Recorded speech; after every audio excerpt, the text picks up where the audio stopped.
안녕하세요. 사연에 빠지다의 DJ 민영입니다. 오늘도 두 가지 사연 준비되어 있는데요. 끝까지 함께 해주실 거죠? 구독과 좋아요 버튼도 잊지 말아주시고요. 그럼 오늘의 사연 바로 시작해 볼게요. 안녕하세요. 항상 채널을 잘 시청하고 있는 시청자입니다. 저는 꽤 오랜 시간 투병을 했어요. 투병 기간 동안 병실 침대에 누워 이 채널에 올라오는 사연을 듣고는 했는데 제가 채널에 사연을 보내게 될 줄은 정말 꿈에도 몰랐습니다. 저는 사업을 하는 사람입니다. 20대 초반에 시작했던 것이 벌써 10년도 더 지나 이제는 제법 자리를 잘 잡고 있습니다. 제가 자라난 집안은 그리 넉넉한 형편은 아니었어요. 아버지도 저처럼 작은 개인 사업체를 운영하셨는데 사업이 잘못돼서 집안이 크게 기울어진 뒤로 어려운 시간을 보냈습니다. 저희 어머니께서는 참 생활력이 강하신 분이었어요. 나쁘게 말하자면 지독한 짠순이셨고 좋게 말하자면 절약의 달인이셨습니다. 100원, 200원 아끼자고 30분 1시간씩 걸어다니시는 건 기본이고 길거리에서 나눠주는 공짜 휴지며 물건들을 어떻게 해서든 꼭 2개씩 받아오셨어요. 어찌 보면 궁상 떠는 것처럼 보일 수 있겠지만 저희 어머니께서는 정말 열심히 사는 사람이었어요. 식비를 조금이라도 아끼기 위해 그 어느 것도 함부로 사지 않으셨고 하나부터 10까지 직접 다 요리를 하셨어요. 보통 식비를 아끼려면 영양분은 부족하고 값싼 가공식품들을 주로 사용하기 마련인데 저희 어머니께서는 없는 형편에도 열심히 가계부를 쓰시며 가족들 건강을 위해 노력하셨어요. 어렸던 저는 그런 어머니의 맘도 모르고 햄이며 소세지가 먹고 싶다며 떼를 썼지만 나이가 든 지금에 와서는 어머니께서 직접 해주시던 나물들이 그 무엇보다도 최고의 반찬이었다는 걸 깨닫게 되었네요. 그렇지만 어렸을 적 저는 그런 어머니를 조금 미워하기는 했습니다. 저는 고등학생이 될 때까지 생일 선물을 한 번도 받아본 적이 없었거든요. 남들 다 아는 외식도 그 흔한 치킨, 햄버거도 학교에서 단체 간식이 들어오는 게 아니면 가족들끼리 먹어본 적이 없었고요. 학교에서 사용하는 학용품, 가방, 계절마다 바뀌는 옷들 모두가 새 것이 아니었고 구호단체나 마을센터 등에서 받아온 헛 물건이었습니다. 그런 제 처지가 너무 싫어서 어머니께 울며 화를 내본 적이 있었어요. 헛 물건들을 학교에 가져갈 때마다 헌 옷들을 입고 친구들을 만날 때마다 혹시나 누가 내 물건들이 어디서 받아온 것이라는 사실을 눈치채면 어쩌지 걱정도 많이 했습니다. 그럴 때마다 어머니께서는 물건을 아끼는 것이 뭐가 그렇게 부끄러운 일이냐며 자존심이 밥 먹여주냐 멀쩡한 물건들이 어디가 어때서 그러냐 저를 타박하셨고 어렸던 저는 그런 제 마음을 몰라주는 어머니가 너무 미웠습니다. 어머니께서는 괜한 걱정할 필요 없다고 하셨지만 항상 저를 따라다녔던 불안감은 결국 실체가 되어 저를 찾아왔어요. 어느 춥던 겨울날 어머니께서 헌옷 수거함 앞에 버려져 있던 패딩 하나를 주워오셨고 제게는 네가 하도 새 옷을 사달라고 노래를 불러서 큰맘 먹고 사온 것이라 거짓말을 하셨습니다. 전후 사정을 하나도 몰랐던 저는 그것이 정말 새 옷인 줄 알고 학교에서 친구들에게 자랑을 했어요. 그런데 제 자랑을 가만히 듣고 있던 한 친구가 제게 다가오더니 갑자기 패딩 소매를 확 들춰봤습니다. 야, 이게 어떻게 새 옷이냐? 이거 내가 어제 가져다 버린 옷이네. 소매에 그 흘린 자국 나서 버린 건데. 그동안 너 진짜 버려진 옷 주워 입고 다녔던 거야? 너 거지냐? 너무나 당황스러운 상황에 저는 얼굴이 새빨개졌고 그런 거 아니다. 이 옷 진짜 우리 엄마가 사온 거다. 새 옷이라고 했다 소리를 바락바락 질렀지만 그날 이후로 반 아이들은 저를 거짓말쟁이에 못 사는 집 아이라며 따돌리기 시작했습니다. 집에 돌아와 왜 나한테 거짓말했냐며 패딩을 바닥에 벗어던지고 엉엉 울자 어머니께서는 무슨 일이냐고 물으셨고 반 친구가 이거 자기가 버린 옷이라고 하더라. 주워온 거면서 왜 나한테 새 옷이라고 말했냐 따져 묻자 항상 저를 타박하시던 어머니께서도 그날만은 아무 대답을 못 하시더라고요. 사업을 망쳐서 집안을 기울게 만든 아버지도 온갖 궁상을 다 떨며 사시는 어머니도 정말 너무나 미웠습니다. 반 아이들과 어울리기 힘들어지자 더더욱 세상이 미웠어요. 천만다행히로 아버지 직장 문제가 그즘 다른 지역으로 이사를 갈 수 있게 되었어요. 만약 그 학교에 계속 다니며 저를 거짓말쟁이에 거짓 취급하는 아이들 사이에서 지내야 했다면 지금의 저는 아마 존재하지 않을 거예요. 저를 아무도 모르는 곳에서 새로운 시작을 하게 되었고 저는 이전 학교에서처럼 남들에게 무시당하며 살고 싶지 않았어요. 그래서 저는 거짓말로 저를 꾸며내게 되었습니다. 당시 저희 가족이 살던 곳은 낡고 오래된 빌라였지만 저는 반 아이들에게 그 근처에 있는 고급 아파트에 산다고 거짓말을 했어요. 그리고 아버지는 유명한 사업가에 어머니께서는 대학 교수시라고요. 부모님 몰래 야간 자율학습을 빠지고 아르바이트를 다니며 번 돈으로 구제시장에 가서 짝퉁 명품들을 사 진짜처럼 걸치고 다녔습니다. 가방, 외투, 액세서리, 지금 와서 본다면 누가 봐도 짝퉁인 게 티가 났겠지만 어린 아이들은 그런 거짓말에 쉽게 속아 넘어갔어요. 학교 아이들은 모두 저를 부잣집 딸이라고 생각했고 부러워했습니다. 다들 저와 친해지고 싶어 했고 바쁜 일 탓에 부모님께서 학교를 찾지 않으셨기에 선생님마저도 저를 잘 사는 집 아이라고 생각하셨어요. 저는 그런 생활에 중독되었습니다. 진짜 제가 아닌 거짓으로 꾸며낸 상상 속의 부잣집 딸로 사는 삶이 너무나 행복했어요. 거짓말 속에서 저는 부족할 것 하나 없는 아이였고 주변엔 언제나 제게 잘 보이고 싶어하는 사람들로 가득했습니다. 그러나 한편으로는 이런 거짓말이 얼마나 오래 갈까, 언젠가는 전부 다 들통나는 것 아닐까 매일같이 불안한 마음에 시달렸어요. 그런 불안감은 가족들에게 내는 짜증과 화로 변해갔고 부모님과 말싸움하는 날이 하나둘 늘어갔습니다. 친구들과 어울려 다니며 부잣집 딸인 척 호쾌하게 계산도 해야 하고 여러모로 씀씀이가 커져야 했으니 어머니께 용돈을 달라고 조르는 날도 많아졌어요. 처음 몇 번은 안 그러도 내가 요즘 왜 이렇게 용돈 타령이냐며 아껴 쓰라고 돈을 내어주시던 어머니께서도 계속해서 같은 일이 반복되자 더 이상 줄 돈 없다며 딱 잘라 거절을 하셨습니다. 저는 그런 어머니께 준비물도 사야 하고 참고서도 사는 거다. 다른 집 애들은 다들 학원도 보내주고 과외도 붙여주는데 나는 참고서 사는 돈 하나를 못 받냐. 이런 거지 같은 집구성 그냥 확 나가버리고 싶다 소리를 질렀고 그런 제게 어머니께서는 애가 못하는 말이 없다며 언성을 높이셨습니다. 제 걱정처럼 거짓말로 만들어낸 부잣집 딸 이미지는 얼마 지나지 않아 곧 금이 생기기 시작했어요. 아이들은 점점 같은 옷, 같은 가방만 들고 다니는 제게 이제 새로운 옷은 안 사냐며 물어오기도 하고 전에는 떡볶이며 간식이며 잘 사주더니 요즘은 용돈이 떨어지기라도 했냐며 왜 돈을 안 쓰냐 의심을 하기 시작했어요. 게다가 누군가 제가 낡은 빌라로 들어가는 것을 봤다는 소문이 돌며 전 학교에서와 마찬가지로 거짓말쟁이 꼬리표가 조금씩 따라붙게 되었습니다.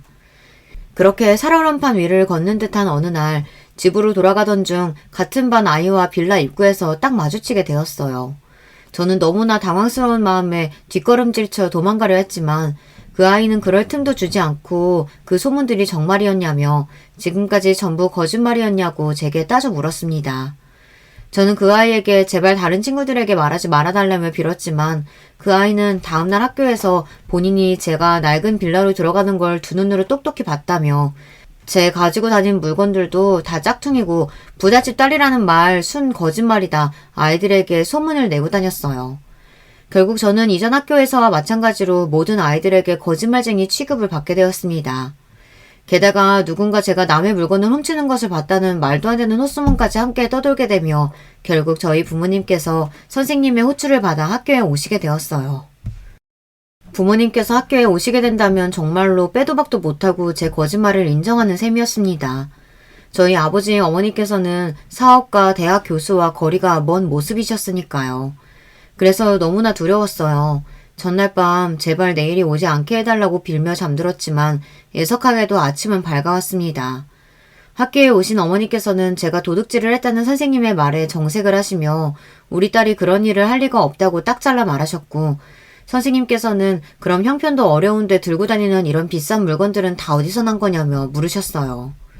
어머니께서는 제 물건들을 살펴보시더니 이내 입술을 꾹 깨무시고는 선생님을 똑바로 쳐다보고 말씀하셨습니다. 이 물건들 전부 제가 사준 겁니다.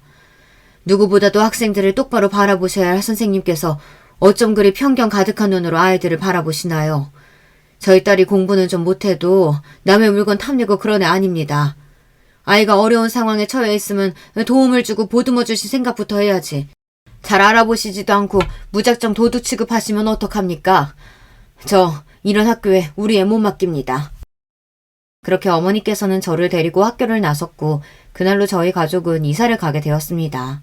순전히 제 전학을 위한 이사였어요. 어머니께서는 그 물건들이 정말로 어디서 난 건지 그동안 학교에서 어떤 행동을 하고 다닌 건지 묻지 않으셨습니다. 저는 어머니께서 저를 혼내실 줄만 알았어요. 주제 파악하며 살아라. 왜 거짓말을 했냐 하시면서요. 그 대신 어머니께서는 제 눈을 피해 혼자서 눈물을 흘리셨습니다. 어머니의 우는 모습을 본 것이 그날이 처음이었어요. 방문 사이로 들려오는 숨죽이는 울음소리에 저도 눈물이 펑펑 났습니다. 너무나 죄송하고 부끄러운 마음뿐이었어요. 그날 이후로 저는 가난을 부끄러워하지 않게 되었습니다. 가난은 죄가 아니다. 참 당연한 말이지만 어린 제게는 받아들이기 힘든 말이었습니다. 가난은 당연히 죄가 아니지만 참 불편합니다. 제가 사랑하는 사람들에게 좋은 음식, 좋은 옷, 좋은 물건 뭐 하나 제대로 사주지 못하고 가난으로 인해 가까이 있는 이들에게 화가 많이 나고 세상이 미워지고 내가 아닌 남이 가진 것이 더 커 보이고 나를 뺀 모든 사람들이 다 행복해 보이고 저도 모르게 그런 생각을 가지게 되는 제가 스스로 참 혐오스러웠어요. 그와 동시에 가난에서 몹시 벗어나고 싶었습니다. 더 이상 가난을 부끄러워하지는 않았지만 그렇다고 평생을 가난하게 살고 싶지는 않았어요. 처음엔 공부를 좀 해보려고 했습니다. 그 당시에 제가 생각하기에 제가 가난에서 가장 쉽게 벗어날 수 있는 방법이 공부였거든요. 공부만 잘하면 좋은 대학, 좋은 과에 들어가서 좋은 직업을 가질 수 있을 테고 그럼 돈도 많이 벌고 지긋지긋한 가난에서 벗어날 수 있을 것이라고 생각했습니다. 그러나 불행히도 저는 공부에 소질이 없었어요. 아무리 열심히 밤낮을 새워 공부를 해도 공부 좀 한다는 아이들 발끝에도 못 미칠 수준이었습니다. 어린 시절부터 저는 공부보다는 잔머리가 뛰어난 아이였고 공부 대신 제가 할 수 있을 법한 것들을 찾기 시작했습니다. 저는 어렸을 적부터 스스로를 꾸미는 일에 관심이 많았어요. 화장을 하거나 머리를 만지는 것뿐만 아니라 옷이나 액세서리 등도 남들보다 보는 눈이 좋고 나름대로 감각이 있었습니다. 그랬기에 구제시장에서 쓸만한 것들을 잘 골라올 수 있었고 스스로도 그런 쪽에 재능이 있다는 것을 잘 알고 있었어요. 그래서 저는 저만의 브랜드를 만들기로 했어요. 지금 생각하면 참 허황된 꿈입니다. 자본금이고 뭐고 기반도 아무것도 없고 디자인 쪽에는 문외한이고 가진 것이라고는 그저 패션에 대한 관심과 약간의 감각뿐이던 고등학생이 어떻게 본인만의 브랜드를 만들 생각을 할 수 있었는지 지금 생각해도 참 대책이 없었던 것 같긴 해요. 그렇지만 결과적으로는 그때 그 생각을 했기에 지금 이 자리까지 올라올 수 있었겠죠. 아무리 허황되게 느껴지는 꿈이라도 아무것도 해보지 않고 포기하기보다는 뭐라도 도전해보는 것 자체가 중요하니까요. 저는 그렇게 고등학교 내내 공부를 하기보단 저만의 사업을 만들기 위한 기반을 다지기 위해 노력했습니다. 보통 어른들의 눈에는 어른 것이 공부도 안 하고 맨날 밖으로 싸돌아다니기만 하고 자꾸 쓸데없는 옷이며 액세서리들을 사다 나르니 답답하셨을 만도 한데 저희 어머니 아버지께서는 저에게 학생이면 학생답게 공부나 하라는 등 잔소리나 강요를 하지 않으셨어요. 나중에 제가 사업을 열 때쯤 그때 왜 나를 냅뒀냐 여쭤보니 애초에 우리를 닮았으면 공부 쪽 머리는 글렀고 본인 하고 싶은 게 있다면 응원해주는 게 맞다 생각하셨다고 하더라고요. 평일 저녁에는 아르바이트를 하며 돈을 모았고 그 돈으로 주말에는 예전처럼 구제시장을 다니며 물건 보는 눈을 키웠습니다. SNS 계정으로 물건을 떼워서 소량으로 팔아보기도 하고 요즘 패션 트렌드는 어떤가 살펴보고 나름대로 분석해보기도 하고 제가 생각한 디자인들을 연습장에 낙서로 남겨보기도 했어요. 그런 과정을 겪으면서 제가 깨달은 것은 주얼리 브랜드를 만들어야겠다는 생각이었습니다. 옷이나 가방 같은 것들은 이미 너무나 많은 브랜드가 시장에 존재했고 제가 판단하기에는 소위 말하는 레드오션이었어요. 블루오션이라는 말은 아시죠? 고기가 많이 잡힐 수 있는 넓고 푸른 바다를 말하는 말이지만 현대 같은 경쟁사회에서는 경쟁자가 별로 없어 유망해 보이는 시장을 뜻하는 말로 쓰이고 있죠. 레드오션은 그 반대말로 이미 경쟁자와 공급이 너무 많아 성공하기 어려워 보이는 시장을 뜻합니다. 제가 생각하기에는 옷, 가방 등의 중저가 브랜드는 레드오션처럼 느껴졌고 중저가 주얼리 시장이야말로 나름의 블루오션이었어요. 그때만 해도 주얼리 브랜드는 중저가형 시장이 그렇게 많이 형성되어 있지 않았거든요. 충분히 신생 브랜드도 끼어들 수 있을 만큼 틈이 보였어요. 물론 당시 패션의 패자도 모르던 고등학생의 시선으로 분석한 것이었으니 그리 엄청난 신뢰성은 없었겠지만 결과적으로만 놓고 보면 상당히 훌륭한 생각이었습니다. 저는 고등학교를 졸업한 후 전문대학교 주얼리 관련과에 입학했고 학교를 다니면서 저만의 브랜드를 열 준비를 했어요. 그 당시를 생각하면 지금 떠올려도 참 미친 사람이 따로 없었습니다. 밤을 새워가며 코피를 쏟아가며 젊은 시절 몸을 다 불살르고 학교 생활을 하고 악착같이 돈을 모았어요. 지독한 가난과 사람들의 무시를 오랫동안 겪어왔기에 저는 무조건 성공하고 싶었습니다. 그렇게 대학을 졸업하고 같은 과 동기 몇 명과 함께 브랜드를 시작했고 제가 만든 주얼리 브랜드는 거짓말처럼 성공했습니다. 제 브랜드의 주 고객층은 10대, 20대 초반의 여자들인데 그들만의 감성을 겨냥해 보통의 주얼리보다 더 저렴한 가격에 좋은 품질의 물건을 공급하는 것이 저희 브랜드의 목표였어요. 이런 저희의 브랜드 방식이 소비자층에게 잘 먹혀 들어갔던 건지 제 사업은 눈덩이처럼 순식간에 규모가 커졌고 믿기지 않을 정도로 빠른 시간 안에 성공하게 되었습니다. 물론 운이 따라주었기도 했겠죠.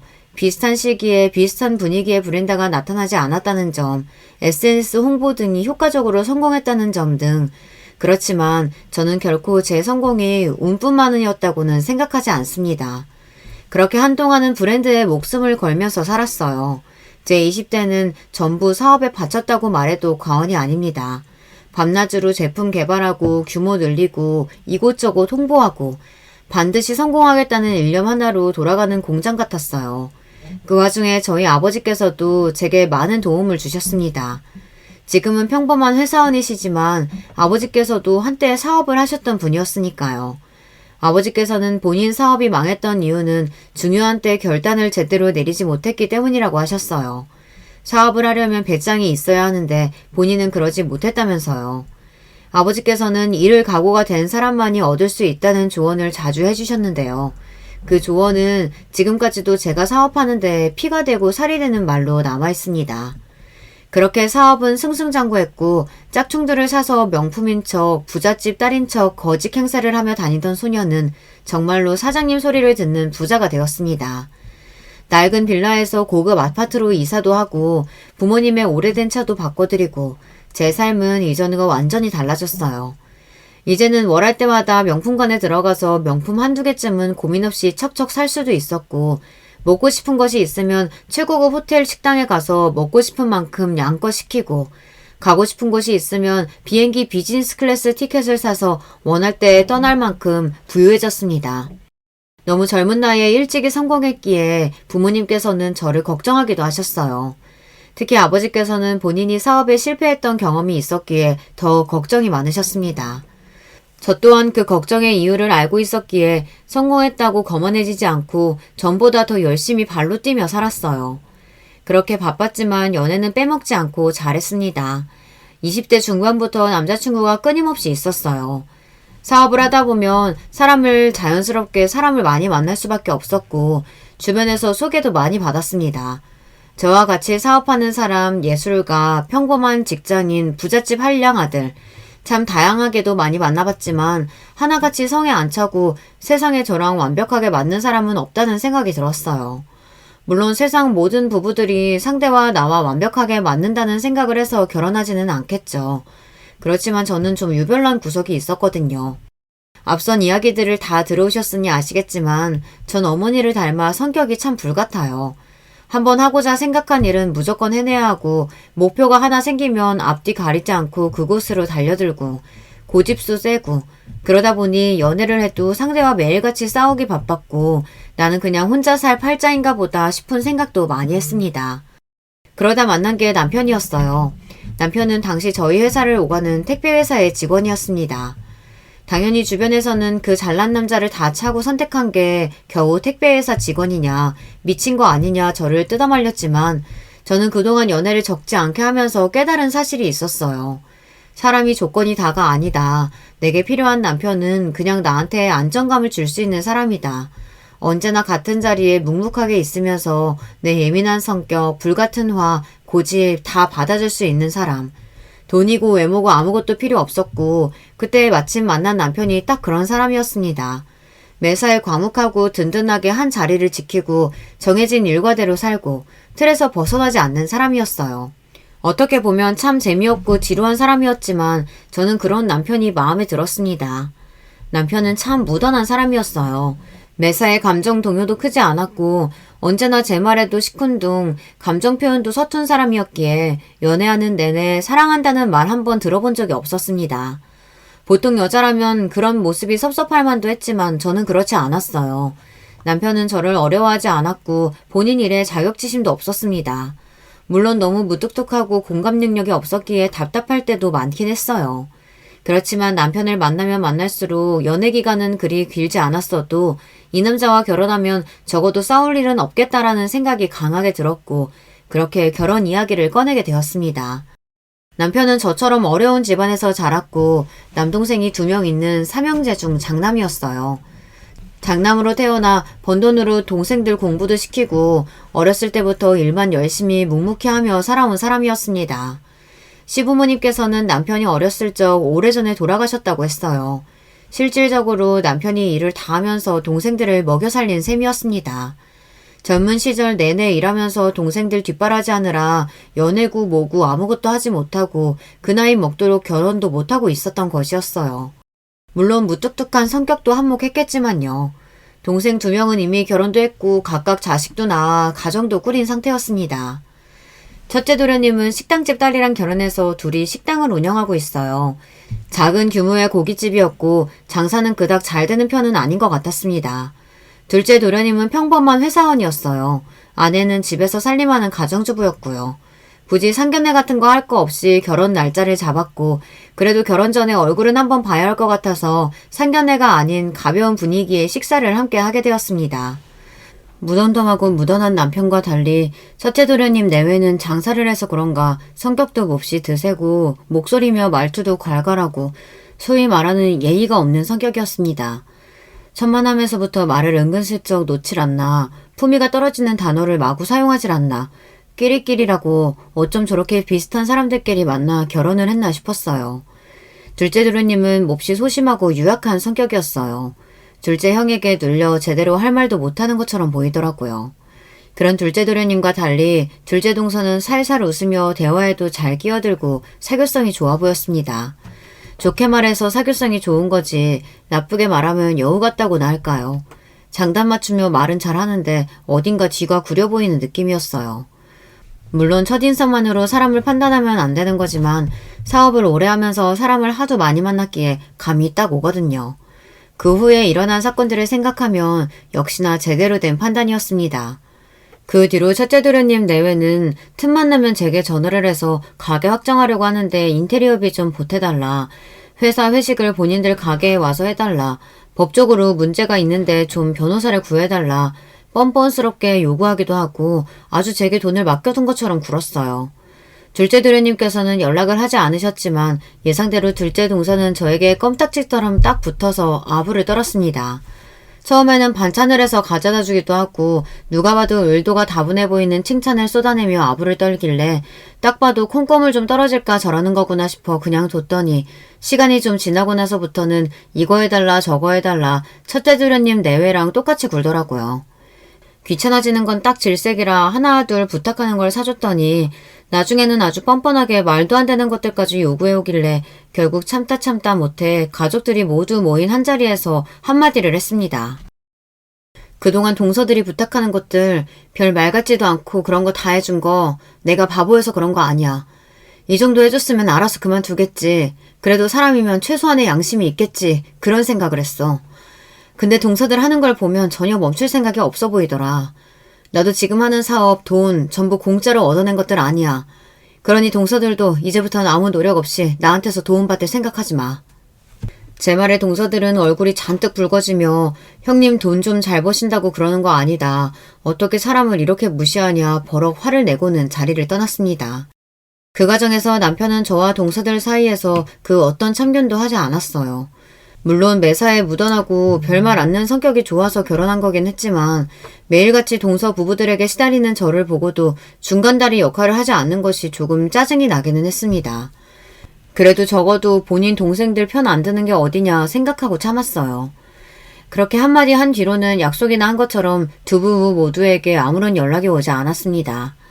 그 전까지는 그렇게 알랑방귀 끼며 아부를 떨어대더니 더 이상 나올 게 없다고 생각하니 태도가 한순간에 변하더라고요. 어이가 없긴 했지만 그래도 안 보고 사니까 속은 시원했습니다. 그렇게 평소와 같은 일상을 보내던 어느 날이었어요. 그날도 점심을 먹고 진한 아메리카노를 한 잔 마시고 있는데 위가 너무나 쓰리더라고요. 저는 스트레스성 위염을 달고 살았기에 또 위염 증상이구나 정도로만 생각했습니다. 그런데 시간이 지나도 고통이 잦아들진 않고 오히려 숨을 쉬기가 힘들 정도로 명치가 쑤시는 거예요. 이걸 참고 넘어갈 증상이 아닌 것 같아 위경련인가 싶어 급하게 병원을 찾았습니다. 검사하고 약 먹고 주사 맞으면 간단히 끝날 줄 알았던 진료는 뭔가 이상하게 흘러가기 시작했어요. 의사 선생님께서는 제게 정밀검진을 해보는 게 좋을 것 같다고 말씀하셨고 저는 영문을 모르고 검사를 받게 되었습니다. 설마 하는 마음이었고 뭐 큰일이 있겠어 애써 긍정적으로 검사 결과를 기다렸어요. 얼마 뒤 제게 도착한 검사 결과는 몹시 충격적이었습니다. 제가 위암 2기 환자라는 사실이었어요. 너무나 충격적이고 지난 날의 삶이 스쳐 지나가며 몸을 제대로 돌보지 않았던 젊은 날들이 몹시 후회가 됐습니다. 젊은 나이라고 남들도 다 이 정도 아프다고 저 스스로를 너무도 돌보지 않고 살아온 것 같았어요. 남편은 제 암 소식에도 무덤덤했습니다. 불안에 떠는 제게 몇 끼냐, 치료받으면 완치될 수 있는 거냐 담담하게 물어오는 남편 덕에 오히려 마음이 좀 진정되었던 것 같아요. 병원에서는 그래도 너무 늦게 발견되지 않았으니 충분히 희망은 있지만 젊은 나이일수록 병세가 빠르게 악화되는 경향이 있다며 스트레스 받을 일은 전부 줄이고 치료에만 전념해야 한다고 했습니다. 할 수 있는 건 다 해달라고 했어요. 돈은 있는 대로 낼 테니 최고의 장비, 최고의 약들만 사용해서 하루라도 빨리 완치될 수 있게 해달라고요. 그리고 한동안 사업에도 완전 손을 뗐습니다. 사업에 관여한다면 어쩔 수 없이 스트레스를 받을 테고 건강에 심각한 악영향을 줄 것 같았어요. 결혼한 후로 남편은 택배일을 그만두고 집에서 살림을 하며 제 사업을 조금씩 도와주고 있었기에 남편에게 사업의 많은 부분을 맡기게 되었습니다. 물론 계속해서 사업을 주도적으로 맡아온 저보다야 한참 부족하겠지만 평소 남편 성격을 생각하면 저 몰래 허튼 짓을 하거나 적어도 사업을 말아먹지는 않을 것 같았어요. 그렇게 저는 바로 항암치료에 들어갔고 입원을 하게 되었습니다. 사람의 심리가 참 신기한 것이 암에 걸렸다는 사실을 모를 때까지만 해도 그냥 몸이 힘들고 피곤하고 소화가 잘 안 된다 이 정도로만 생각했던 증상들이 암 때문이라고 생각하니 몇 배는 더 아프고 견딜 수 없이 힘들었습니다. 최선을 다해 치료를 열심히 받는데도 몸은 점점 악화되기만 했고 살도 10kg 가까이 빠졌어요. 나름대로 일찍 발견했다고 했고 치료도 최선을 다해서 하고 있는데 왜 몸이 점점 더 안 좋아지기만 하는지 지금 생각해도 그 당시에는 여러모로 참 힘들었던 것 같아요. 사업에 신경을 쓰지 않으려고 해도 신경이 쓰일 수밖에 없고 걱정은 되는데 당장 내 몸은 안 따라주고 그래도 당시에는 남편이 든든하게 제 자리를 지켜줘서 참 고맙다는 생각을 했었네요. 뒤로 어떤 짓을 하고 있는지도 모르고 말이죠. 한동안 연락도 않고 지내던 동서들은 제 투병 소식에 병원을 찾았습니다. 병문안으로 온 건지 아니면 남의 속을 긁으러 온 건지 듣기 싫은 소리만 쏟아내더라고요. 처음에는 형님 힘드시죠? 젊은 나이에 암이라니 너무 안타까워요. 하며 마음에도 없는 말들을 하더니 나중에는 그러게 사람이 심표를 곱게 써야 하는 건데 이렇게 될 줄 아셨으면 좀 나눠 쓰지 그러셨어요. 저승에 돈 다 가지고 가는 건 아니잖아요. 하며 속에서 열불나는 얘기들만 하길래 동서들 얼굴을 보니 속이 더 안 좋아지는 것 같다고 가라고 말하니 몸이 그렇게 되셨어도 성질은 여전하시네요. 성격 좀 죽이셔야 빨리 나지 않으시겠어요? 하는데 더 상대하기도 지쳐서 그냥 입을 다물어 버렸어요. 남편에게 다른 건 몰라도 동서들 좀 찾아오지 말게 하라고 나한테 연락도 하지 말게 해라. 안 그래도 스트레스 때문에 사업까지 손 뗐는데 이런 걸로 내가 스트레스를 받아야겠냐고 말하니 남편은 알겠다고 답했습니다. 그리고 그 뒤로 동서들은 정말 단 한 번의 연락도 방문도 하지 않았습니다.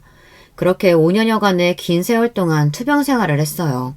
처음 항암을 시작했을 때만 해도 길면 2년, 짧으면 1년 안에 완치가 되어 일상으로 돌아갈 것이라고 생각했던 제 바람은 점점 희미해져만 갔습니다. 솔직히 말해서 그때는 인생이 끝이라고 생각했어요. 몸은 나아질 기미가 보이지 않았고 저는 몹시 지쳤습니다. 병원에서는 수술을 권했어요.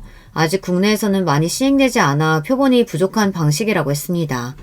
당연히 보험 적용도 되지 않았기에 돈도 많이 들었어요. 그렇지만 저는 돈보다도 제가 잘못될까봐 무서웠습니다. 수술을 하지 않고 다른 약물을 쓰거나 하는 방법도 있었어요. 그렇지만 언제까지고 이렇게 침대에 누워 죽음을 기다리고 싶지는 않았습니다. 수술을 받지 않으나 수술에 실패하나 어차피 죽는 것은 마찬가지였어요. 그렇게 저는 고민 끝에 수술방에 들어가게 되었습니다. 수술 결과는 몹시 성공적이었어요. 거짓말처럼 몸이 급속도로 회복되었고 의사 선생님께서도 이렇게 수술 후 경과가 좋은 케이스는 몹시 드물다고 하셨습니다. 아마 환자 스스로가 삶에 대한 의지가 강했기에 잘 회복한 것 같다면서요. 의사 선생님 말씀대로 저는 정말 죽고 싶지 않았습니다. 앞으로 살 날이 한참인데 내 손으로 일궈놓은 회사가 날 기다리고 있는데 이대로 눈을 감고 싶지 않았어요. 그렇게 완치 판정을 받고 저는 5년 만에 퇴원을 하게 되었습니다. 퇴원 후 제가 가장 먼저 한 일은 회사를 돌아보는 일이었어요. 병원에 입원해 있는 동안 간간히 사업은 잘 되어가고 있는지 확인하긴 했지만 제대로 내부 사정을 확인해야 했으니까요. 사업을 시작할 때부터 함께했던 대학 동기 중 하나가 제가 투병 생활을 하는 동안 남편과 함께 주도적으로 브랜드를 이끌고 있었고 제 퇴원 소식을 듣고는 너무나 기뻐하며 저를 맞이해 주었습니다. 그간의 안부를 간단히 묻고 회사 이야기를 하려고 하는데 동기의 얼굴이 어딘가 좀 어두워 보였어요. 혹시 회사에 무슨 일이 있는 거냐 묻자 동기는 망설이다가 사실은 제 남편이 그동안 회사 돈을 빼돌렸던 것 같다고 말하더라고요. 처음 그 사실을 눈치챘을 때는 확실한 증거도 없었고 괜히 제게 바로 이야기를 했다가 병세만 악화시킬 것 같아 연락을 하지 못했다고 했어요. 그렇지만 그 뒤로 지속적으로 공금을 횡령한 흔적이 발견되었고 결국 모든 증거들을 모아놓고 어떻게 할까 고민하던 중 제가 천만다행으로 복귀를 하게 되어 이제는 말을 한다면서요. 저는 솔직히 동기의 말이 도무지 믿어지지가 않았습니다. 그렇게 욕심없고 무던한 사람이 나 몰래 돈을 뒤로 빼돌렸다고. 그렇지만 동기가 그동안 모아놓았던 증거를 살펴보니 확실히 남편의 짓이 맞는 것 같았어요. 처음에는 여자가 생겼나 싶었습니다. 아픈 와중에 외모를 가꿀 시간이며 여유가 전혀 없었고 투변하는 동안 부부라기보다는 동업자 같은 관계로 지내오기는 했어요. 원래도 꽤 쏟아지는 닭살 부부는 아니었지만 아픈 후에 더더욱 사이가 삭막해진 것은 사실이었습니다. 그렇긴 해도 말보다는 행동으로 저를 챙겨주던 사람이었는데 그런 든든한 기둥 같던 사람이 저 몰래 바람을 폈다니 도무지 믿을 수가 없었습니다. 뒷조사를 해보니 제 예상대로 남편에게는 여자가 생긴 것은 아닌 것 같았습니다. 남편은 지나치게 착실했어요.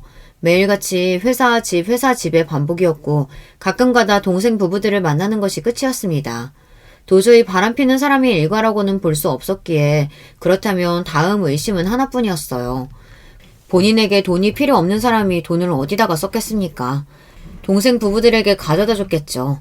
그렇게 생각하고 조사를 하던 와중 확실한 증거가 발견되었습니다. 존재하는지도 몰랐던 남편 명의의 계좌에서 동생들 이름으로 송금된 내역이 무더기로 발견된 것이었습니다. 남편은 그동안 회사 공금을 빼내 그대로 다 동생들에게 가져다 바치고 있었어요. 배신감에 뒷목이 뜨거워졌고 머리가 띵한 기분이었습니다. 어떻게 내가 아픈 사이에 회사 돈을 몰래 빼내서 남들한테 가져다 줘놓고 저렇게 뻔뻔하고 아무렇지 않게 평소처럼 나를 대할 수 있나 싶었어요.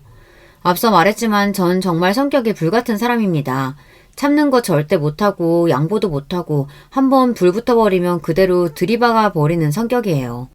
사실 그 사실을 알게 되자마자 저는 바로 동서부부와 남편에게 전화를 돌렸습니다. 동서부부들은 제가 퇴원한 후로 연락 한 통이 없었어요. 아마 찔리는 것이 있어서 그랬던 것이었겠죠. 당연히 동서들은 전화를 걸자마자 둘 다 떨떠름한 반응이었지만 동서, 나한테 할 말 있지 않아? 라는 말 한마디에 모두가 한자리에 모이게 되었습니다. 저는 그들에게 남편의 계좌 내역서를 던지며 이게 뭔지 아냐고 지금 당장 설명해보라고 얘기했어요. 모두 예상하고 이 자리에 모인 것이었겠지만 빼도 박도 못하는 증거가 본인들 눈앞에 펼쳐지자 다들 얼굴이 사색이 되더라고요. 다른 사람들은 다 그렇다 쳐도 남편에게 정말 너무 배신감이 들었습니다. 내가 회사 복귀하면 바로 알게 될 거라고 생각하지 않았어? 동생들 돕고 싶으면 나한테 말을 하지. 이렇게 나 아픈 동안 몰래 뒤로 돈 빼돌리고 있었던 거야? 당신도 나 죽을 거라고 생각했어? 그래서 이런 행동한 거야? 그런 거 아니야. 왜 그렇게 흥분해? 둘째네가 장사가 너무 안 된다고 해서 힘들다고 해서 조금씩 도와준 거고 셋째네는 셋째가 회사 잘리면서 일 구하기 전까지 살 날이 막막하다고 해서 도와준 거야. 형이 돼가지고 동생들 먹고 살기 힘들어서 쩔쩔매는 걸 어떻게 보고만 있겠어.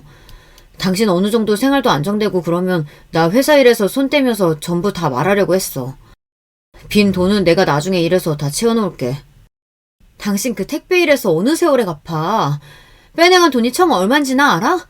그리고 동서들도 소련님들도 진짜 웃긴다. 이 사람이 돈이 어디서 나서 당신들을 도와줬다고 생각해요? 내 돈, 내 회사 돈인 거 뻔히 알면서 그거 그렇게 뻔뻔하게 받아서 쓰고 나한테는 그동안 고맙다는 말 한마디도 안 해요? 왜? 나 곧 죽을 사람이니까? 아주 나 죽고 나서는 5명이서 신나게 내 회사 돈 다 뜯어서 나눠 먹었겠다? 형님, 무슨 말을 그렇게 하세요? 저희가 사정이 어려워서 도움 좀 받았던 거지. 솔직히 그거 좀 썼다고 형님 회사가 망하고 그런 건 아니잖아요. 저희 형편 좋아지면 다 갚으려고 했어요.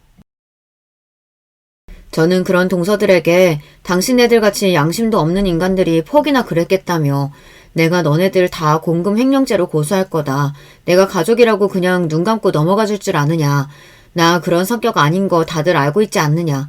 이제 와서 빌어봤자 아무 소용 없으니 알아서들 하라 소리를 질렀고 설마 제가 고소까지 할 거라고는 생각하지 못했는지 그제서야 다들 얼굴이 퍼렇게 질려서는 제 발목을 잡으면서 죄송하다 빌빌 기더라고요. 남편도 제 앞에서 무릎 꿇고 자기가 다 잘못했다면서 책임은 자기한테만 묻고 동생들은 일해서 빼달라면서요. 그 말에 간신히 눌렀던 화가 다시 터져나오는 기분이었어요. 당신이 무슨 영웅이라도 되는 줄 알아? 남 돕는 것도 자기 형편에 맞게 하는 거지. 내가 피땀 흘려서 벌어놓은 돈 그냥 홀라당 가져가서 남들한테 줬으면서 그러면서 당신이 무슨 대단한 사람이라도 되는 양 착각하나 본데 당신 그냥 범죄자야 범죄자. 당신이 직접 번 돈으로 동생들 키웠을 땐 몰라도 지금 당신이 내 돈으로 동생들 돕는 거 그거 선행이 아니라 범죄라고. 걱정하지 마. 안 그래도 책임 제대로 물으려고 했어. 당신도 고소하고 다른 사람들도 싹 다 고소할 거야. 그렇게 남편을 걷어차버리고 그 길로 바로 고소와 이혼 소송 준비를 시작했어요. 원칙 판정을 받기는 했지만 아직 제대로 회복도 되지 않은 몸으로 회사 일이며 이혼 소송이며 고소며 할 일이 너무 많아 정신이 없었어요. 남편이 너무나 원망스럽기도 했고 한편으로는 용서해줄까 고민도 들었어요. 솔직히 남편이 제게 찾아와 진심으로 사과를 하고 다시는 이런 일 없도록 하겠다 싹싹 빌었다면 고소를 취하해줬을지도 모르겠어요. 그렇지만 남편은 무슨 놈의 자존심인지 그날 이후로 연락 한 번도 없었고 동서 부부만 핸드폰이 불이 나게 연락해 제발 고소 취하해달라 회사 앞에서 저를 기다렸다가 울며 사정하기도 하고 난리였습니다. 조금만 기다려주면 받은 돈 그대로 돌려주겠다 난리였고 당신들 용서해줄 생각 없으니 경찰 부르기 전에 그만 찾아오라고 말하자 그제서야 좀 조용해지더라고요. 동생들이 한 소리 듣고 나자 그제서야 남편은 제게 연락을 해왔어요. 진작 먼저 연락해서 사과했으면 되는 일을 동생들이 당하니 나서는 것 같아 너무나 짜증났습니다. 이럴 거면 그냥 평생 동생들 끼고 살지 나하고는 뭐하러 결혼했나 싶은 생각도 들었어요. 남편은 예상대로 내가 잘못했으니 동생들은 용서해달라. 동생들은 회사 돈인지 모르고 받아 쓴 거다. 말도 안 되는 소리를 놀아놓더라고요. 상식적으로 당신이 어디서 돈이 나서 동생들한테 가져다 줬겠냐. 저 사람들도 당연히 내 돈인 거 알고 있지 않았겠냐. 게다가 저번에 보니까 그거 좀 가져다 쓴 걸로 회사 안 망한다며 말도 안 되는 소리까지 짓거리던데 어딜 발뺌하냐. 솔직히 당신이 나한테 동생들 좀 도와주고 싶다 부탁해왔으면 내 개인 계좌에서 돈 빼서 도와줬을 거다. 물론 그 사람들은 꼴도 보기 싫지만 그래도 당신이 부탁하니까. 당신은 내 남편이니까. 내 남편 가족들이니까 꾹 참고 도와주려고 했을 거다. 근데 정부 당신이 망친 거다. 우리 부부 사이도 우리 회사도 그리고 당신이 그렇게 끔찍히 아끼는 당신 가족들 인생도 다 당신 손으로 망친 거니 평생을 후회하며 살아라. 당신 그 얼굴 다시는 보기 싫으니 이제 내 앞에 나타나지 말라 소리를 바락바락 질렀고 그렇게 남편은 돌아갔습니다. 속에 담아놓았던 모든 말들을 다 쏟아내니 속은 시원했어요. 가슴 한켠이 텅 빈 것처럼 느껴졌지만요. 공금 횡령에 대한 너무 명백한 증거가 존재했기에 당연히 재판은 제 승리였고 이혼 쪽은 소송을 준비하다가 남편이 제가 제시한 조건에 다 맞춰서 합의를 해준다기에 그냥 도장을 찍었습니다. 남편과 저 사이에 자식이 없는 것이 언제나 아쉬웠는데 이제와 돌아보니 참 다행인 것 같아요. 평생 지 자식 같은 동생들이나 끼고 살 것이지 뭐하러 저랑 결혼을 했는지 참 모를 일이네요. 저와의 사이에서 태어난 자식을 본인 동생들처럼 예뻐해줬을지도 의문이에요. 한번 사람을 미워하니 모든 면이 다 밉게만 느껴지더라고요. 그러지 않으려 노력할 이유도 없고 미움받아 마땅한 사람들이지만 제 마음 건강을 위해 요즘에는 아예 생각을 하기를 관뒀습니다. 재판 결과가 벌금형으로 끝이 나면 어쩌나 생각했는데 남편은 공금 횡령죄, 나머지 사람들은 공모죄로 다 같이 실형이 선고되고 감옥에 들어가게 되었어요. 솔직히 횡령한 돈이 한두 푼이 아니니 당연한 처사라고 생각됩니다. 그래도 한때 살 부대끼고 살았던 사람인데 감옥에 들어가는 모습을 보니 마음이 아플까 싶었는데 마음이 아프기는커녕 속이 시원하기만 하네요. 나머지 사람들은 말할 것도 없고요. 제가 생과 사의 경계에서 매일같이 고통에 몸부리치며 괴로워할 때 저 인간들은 뒤로 제 돈을 아무렇게나 빼돌려 본인들 배 불리는데 급급했다는 사실을 생각하면 아직도 열불이 납니다. 남의 돈 함부로 가져다 쓴 벌은 제대로 받아야죠. 얼마 전에 보니 첫째 도련님 부부 식당이 있던 자리에 다른 가게가 들어와 있더라고요. 아마 가게를 팔아치운 거겠죠. 부모님 때부터 해온 가게로 아는데 그쪽 부모님은 어찌나 속상하실지. 본인들이 자식 잘못 키운 벌이라고 생각하는 게 속 편하겠죠. 복역하고 나와서 앞으로 어떻게 먹고 살지 궁금하긴 하지만 이제 신경을 끄려고 합니다. 범죄자가 됐으니 뭐 할 수 있는 일들이 그리 많지는 않겠죠. 그러게 애초에 자기 형편에 맞게 살아야지. 왜 그런 분수에 넘치는 욕심을 부렸는지. 그냥저냥 저랑 적당히 형님 동서하며 좋게 지내기만 했어도 제가 생일 명절마다 돈 넉넉히 챙겨주고 선물도 챙겨주고 했을 텐데요. 제가 사업에서는 칼 같고 불 같은 성격이긴 하지만 나름대로 주변 사람들은 잘 챙기는 성격이거든요. 선만 넘지 않았더라면 어려운 일 생겼을 때 절대 나 몰라라 하지 않았을 텐데. 저 사람들 입장에서는 황금알을 낳는 거위를 가른 거나 마찬가지입니다. 증세가 한참 심했을 때는 병원에서 마음의 준비를 하라는 말까지 했었으니 저 사람들은 속으로 몹시 기뻐했을지도 모르겠네요. 애초에 모든 행동들이 제가 곧 죽을 거라 생각했으니 버린 것들이라고 밖에 생각이 안 돼서요. 멀쩡한 정신이 박혀있는 사람들이라면 그렇게 뒤로 돈을 빼서 쓸 생각을 하진 않았겠죠. 제가 만약 수술에 실패해 그대로 세상을 떠났다면 제가 피땀 흘려 일궈낸 제 회사가 어떻게 되었을지 생각만 해도 너무나 끔찍합니다. 처음 제가 암이라는 사실을 알았을 때는 하늘이 참 무심하게만 느껴졌었는데 완치하고 난 지금은 그래도 하늘에서 다 이유가 있어서 제게 준 시련이겠지 싶어요. 한번 이혼을 겪고 나니 다시는 누군가와 결혼하고 싶은 생각이 들지 않습니다. 이런 사단을 겪고 또 남자를 찾는다니 말이 안 되죠. 꼭 남자뿐만 아니라 더 이상 누군가에게 제 마음의 짐을 떠넘기거나 기댈 사람을 찾지 않을 생각입니다.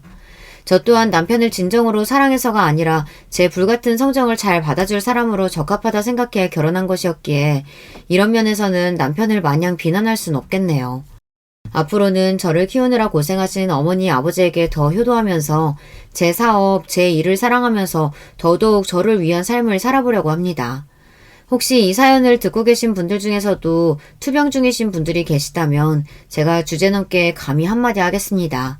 포기하지 않고 끝까지 희망을 가진다면 꼭 좋은 날이 올 거예요. 제가 살아있는 증인이니까요.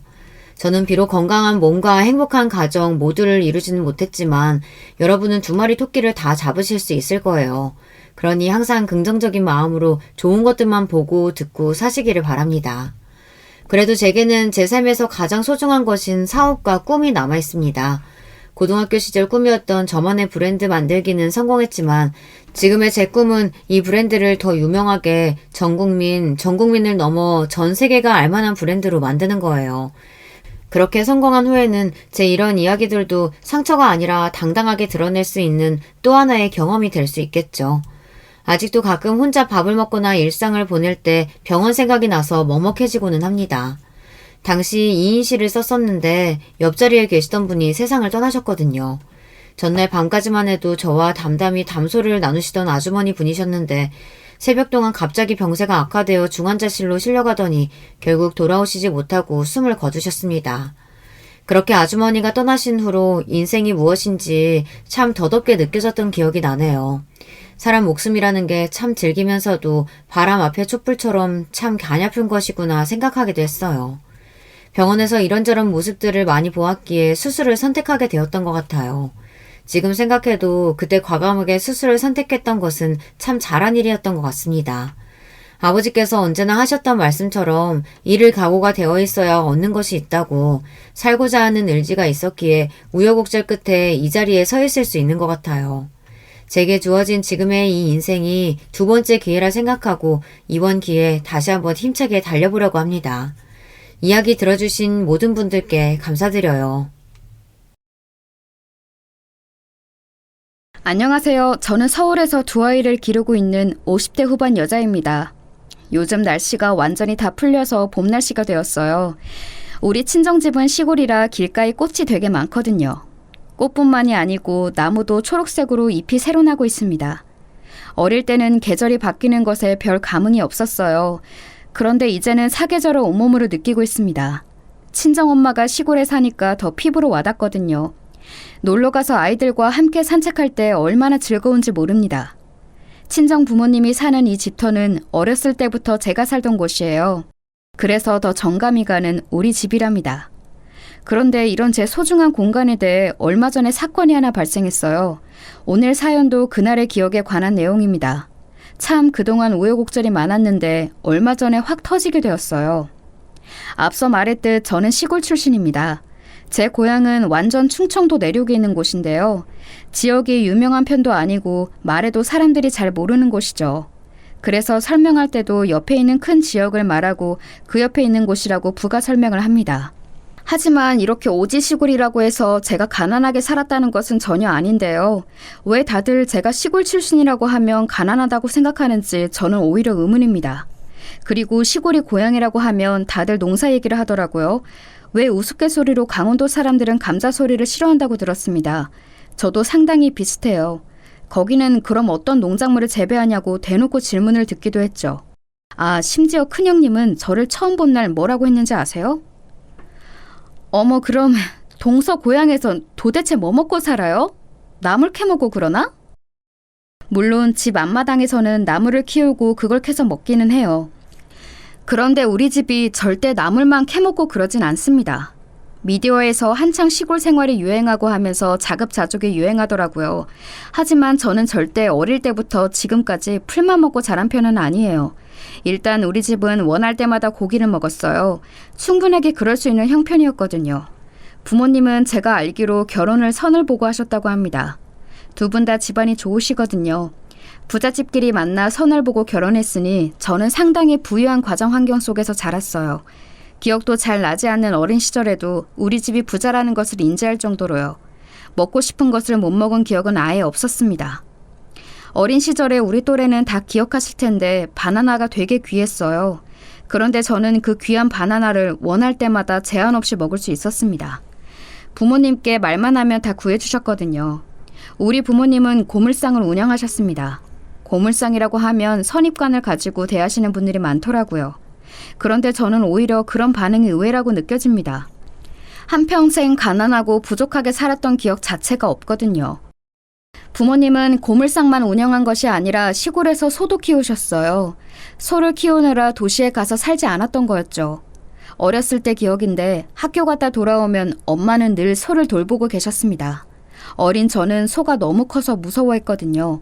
엄마가 소는 사람을 해치는 동물이 아니라고 우시셨던 게 기억나요. 아무튼 저는 가난하지 않게 자랐다는 게 제 말의 요지입니다. 그렇게 저는 중학교까지 동네에서 나왔는데 고등학교 때는 부모님과 떨어져 살았어요. 우리 고향에 고등학교가 있긴 했는데 부모님이 인근 도시로 가길 원하셨거든요. 제 교육 때문에 내린 결정이었습니다. 다행히 거기 이모가 살아서 이모네 집으로 가서 살았죠. 이렇게 말하면 또 제가 눈칫밥을 먹은 것 같죠? 전혀 아니랍니다. 이모도 원체 잘 살았고 우리 부모님이 지금 치환에도 큰 돈을 주셔서 사촌 언니와 오히려 친자매처럼 지냈거든요. 도시에서 저는 공부를 정말 열심히 했습니다. 그래서 대학은 서울로 가게 되었어요.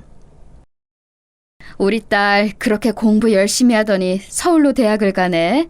엄마는 우리 딸이 그렇게 잘 될 줄 알았어. 너무 수고 많았어. 고등학교를 다른 지역으로 간 것은 그리 큰일이 아니었습니다. 하지만 대학을 서울로 가게 된 것은 참 큰일이었어요.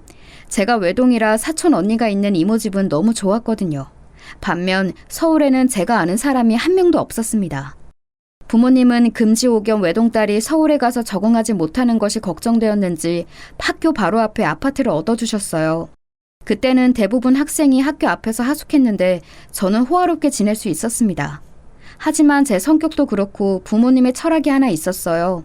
그건 바로 우리가 부자인 것을 절대 남들에게 과하게 티내지 않는다는 것이었습니다. 우리가 잘 사는 것을 굳이 남들에게 과시할 필요는 없어. 받지 않아도 될 미움을 받게 될 수도 있거든. 특히 부모님은 굉장히 검소한 편이었어요. 시장에서 산 옷 하나를 계속 돌려 입고는 하셨죠. 옷을 많이 빨아 망가져도 그걸 기워 입으셨어요. 집안 살림 대부분도 아주 오래된 것들이었습니다. 이불과 수건도 웬만하면 바꾸지 않으셨어요. 이렇게 단지 저에게만 아끼지 않았고 부모님 당신들은 사치를 전혀 부리지 않았답니다. 특히 사는 곳이 시골이니 꾸밀 필요도 없었어요. 잘 보일 사람 자체가 없었거든요. 그러나 하나뿐인 딸이 서울에 간다니 부모님은 걱정되셨는지 아파트를 얻어주셨습니다. 그래도 우리 딸이 처음으로 혼자 살게 됐는데 어떻게 방 한 칸만 얻어주겠어. 만약 돈 필요하면 언제든지 말해, 알겠니? 학비를 포함한 용돈도 아주 넉넉하게 받아 대학 시절에도 쪼들리지 않고 살 수 있었어요. 휴학 없이 졸업한 저는 바로 회사에 취직하게 되었습니다. 대학 때 살던 아파트는 제가 취업을 하면서 돈을 벌기 시작하자 바로 처분했습니다. 직장은 전공을 살려 어느 중소기업의 회계부서로 들어가게 되었어요. 아니, 왜 팔아? 나 같으면 그 집에서 계속 살 거야. 아파트를 팔고 왜 굳이 원룸으로 가는 거야? 부모님 도움 그만 받고 내 힘으로 자립하고 싶어. 작지만 내가 이뤄낸 공간이라 뿌듯함이 커. 심지어 처분할 때 부모님까지 나서서 말리셨는데 저는 끝까지 고집을 피웠죠. 말 그대로 저도 성인이고 돈을 버니까 제가 스스로 이뤄내는 삶이 좋았거든요. 직접 버는 돈이라는 게 큰 의미를 지닌다는 것을 알게 되었습니다. 그리고 그때 직장에서 지금 남편을 만나게 되었어요. 남편은 저보다 2살 많은 영업사원이었습니다. 워낙 일을 잘해서 사내에서 유명한 직원이었어요. 저는 그런 남편의 모습에 반해 제가 먼저 따라다녔죠. 그리고 결국 그렇게 연애를 하게 되었고 마침내 결혼 얘기도 나왔습니다. 연애하며 서로 집안 얘기도 자주 했는데 저는 우리 부모님이 그냥 시골에 사신다고 하고 별다른 말을 하지 않았어요. 자기네 부모님은 어떤 일 하신다고 하셨지? 그냥 시골에서 농사 짓고 동물 키우셔. 아, 그리고 아버지는 고물상도 하셔. 딱 저 정도로만 말했어요. 괜히 우리 집이 잘 산다고 우스대기가 싫었거든요. 그래서 남편은 제가 여유 있는 가정에서 자랐다는 것을 그 당시에는 전혀 몰랐답니다.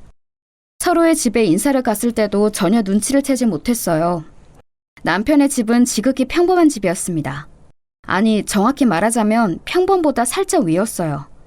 남편은 3형제 중 막내였고 위로는 2명의 형이 있었습니다. 형들은 이미 결혼한 상태였어요. 제가 약간 놀랐던 것은 2명의 형이 둘 다 장가를 굉장히 잘 갔다는 점이었어요. 형님들은 둘 다 가정주부였는데 재밌는 점이 있었습니다. 바로 형님 2분이 친구 사이였다는 거예요. 알고 봤더니 큰 아주버님은 결혼식장에서 큰형님의 친구인 둘째 형님을 보고 둘째 아주버님이 반해서 따라다녔다고 하더라고요. 대기업을 다니는 큰 아주버님과 달리 둘째 아주버님은 남편처럼 평범한 중소기업이었거든요. 아무튼 그래서 시어머니는 얼떨결에 2명의 며느리가 둘 다 강남 출신 부잣집 따님들이었던 거예요. 형님들은 2분이 가정주부라 집에 있는 날이 많았는데 그래서 시어머니랑 교류도 상당히 많다고 남편은 말했습니다. 그리고 그 말은 사실이었어요. 제가 처음 시댁으로 인사 갔던 날 저는 형님들이 와 계실 거라고는 상상도 하지 못했습니다. 백화점에 들러 선물을 미리 샀는데 시어머니 것만 준비했거든요. 아, 형님들이 계신 줄 알았으면 더 준비했을 텐데 죄송해요. 아니에요. 우리 어차피 그 브랜드 안 써요. 괜찮아요. 그러고 보니 저번에 나한테 선물해준 그 브랜드 화장품 참 괜찮더라. 어머, 그거 진짜 좋은 건데 어쩜 어머님 딱 아시네요. 마침 아빠가 출장 다녀오시면서 또 사오셨는데 그거 어머님 드릴게요. 그래? 그럼 나야 좋지. 역시 센스가 남달라. 저를 앞에 앉혀두고 대화하는데 사실 기분이 좋지 않았어요. 무시당한다는 느낌이 확 들었거든요. 그런 저를 눈치챘는지 형님들은 제 고향에 대해 묻기 시작했습니다. 그런데 어디랬죠? 그래. 거기는 그럼 뭐 먹고 살아요? 그냥 똑같이 밥 먹고 살죠. 고기도 먹고 집 마당에서 키우는 채소들도 먹어요. 거기 혹시 맥도날드 있어요? 대학은 서울에서 나왔다고 했나? 그럼 햄버거나 피자는 성인 돼서 처음 먹어봤겠다. 처음 먹었을 때는 어땠어요? 고등학교를 인근 도시에서 나와서 웬만한 건 다 경험해봤어요. 그리고 햄버거나 피자 정도는 우리 고향에도 있어요. 아하. 근데 표정이 왜 그래요? 혹시 기분 나빴어요? 미안해요. 우리가 둘 다 강남 토박이고 서울에서 곱게 자라서 그래요. 나쁜 의도는 아니니까 걱정하지 말아요. 맞아요. 우리가 서울에서 벗어나진 않아서 진심으로 궁금해서 그랬어요. 원래 성격 같았으면 들은 사람이 즐거워야 장난이라고 한마디 했을 텐데 꾹 참았습니다. 왜냐하면 전날은 제가 시댁에 얼굴을 보인 첫날이었으니까요. 다행히 시부모님들은 상대적으로 괜찮았습니다. 시어머니는 저를 소외감 들게 하긴 했어도 그렇게 나쁜 분은 아닌 것 같았어요. 남편도 우리 집에 인사를 왔는데 부모님은 하나뿐인 딸의 남편이라고 얼마나 반갑게 맞아주셨는지 몰라요. 지금은 결혼할 때 예전과 다르다고 하던데 제가 결혼할 때는 또 남자가 집을 해오는 것이 당연한 시절이었습니다. 그런데 부모님은 어차피 자식이라곤 저 하나잖아요. 그래서 자금을 보태주고 싶어 하셨어요. 혹시 집을 얻는 과정에서 도움이 필요하면 말해요. 우리는 김서방 자네나 우리 딸이 그냥 편하게 살았으면 좋겠어서 그래. 네, 알겠습니다. 말씀 감사드려요. 저도 생각해보고 말씀드릴게요. 나중에 들은 말로는 남편은 우리 집의 겉모습과 부모님의 행색을 보고 오해했더라고요. 그래서 부담을 주고 싶지 않았대요. 부모님이 물론 말만 그렇게 하시고 구체적인 액수는 말하지 않으셨으니 그런 오해가 생겼던 거죠. 아무튼 그렇게 본의 아니게 호의를 거절하게 되었어요. 그리고 결혼 준비 과정에서도 살짝씩 오해도 생기고 갈등이 조금 있었던 것은 사실입니다. 예를 들어 상견례를 할 때도 원래는 여자 쪽으로 많이 온다고 하더라고요. 그런데 상견례 가게를 당연하게 서울로 잡는 시어머니를 보고 살짝 마음이 서운했어요. 아가, 그래서 우리 상견례는 다음 주 토요일로 하자. 장소는 내가 골라놨으니 편하게 오시면 돼. 네. 서울에서 만나는 거죠? 응, 내가 알아본 곳이 있어. 거기가 음식도 깔끔하고 분위기도 좋아. 아무래도 상견례 자리만 그렇게 하고 결혼식장은 우리 지역으로 잡아도 되니까 그때는 그냥 넘겼습니다. 그런데 상견례 자리에서 결혼식장 지역을 정하는데 시어머니는 당연하게 서울을 말씀하시더라고요. 우리 부모님이 비록 시골에 사셔도 주위 친척이나 지인들이 많거든요. 토박이들이라 필수 참석하시는 분들만 해도 엄청났어요. 그분들은 다 서울로 데리고 오려면 버스 대절을 3대나 해야 하는 상황이었습니다. 그래서 어떻게 조율할지 제 나름대로 고민이었는데 시어머니가 서울 예식장을 계속 언급하시더라고요. 그런데 어머님, 장소가 서울이 편하신가요? 당연하지. 혹시 오시는 분들이 많으신가요? 아닙니다. 사돈 편하신 대로 하세요. 우리야 버스로 가면 되니까 괜찮아요. 지수야, 괜찮아. 나름 용기 내어 말한 건데 시어머니 반응이 서운했습니다. 더불어 엄마한테도 서운한 마음이 들었어요. 나중에 말했더니 엄마는 그래도 시집 가는 건데 시작도 전에 밉보일까봐 두려웠다고 하더라고요. 그날 상견례 자리에서 부모님도 자리가 자리인 만큼 양복을 입고 오셨어요. 그런데 시부모님은 형님들이 선물해준 아주 고급 양복을 입고 오셨거든요. 그래서 상대적으로 초라해 보이는 부모님을 보고 제가 속이 많이 상했습니다. 상견례가 끝나고 백화점에 가서 두 분 다 질 좋은 비싼 양복을 사라고 울며 말할 정도로요.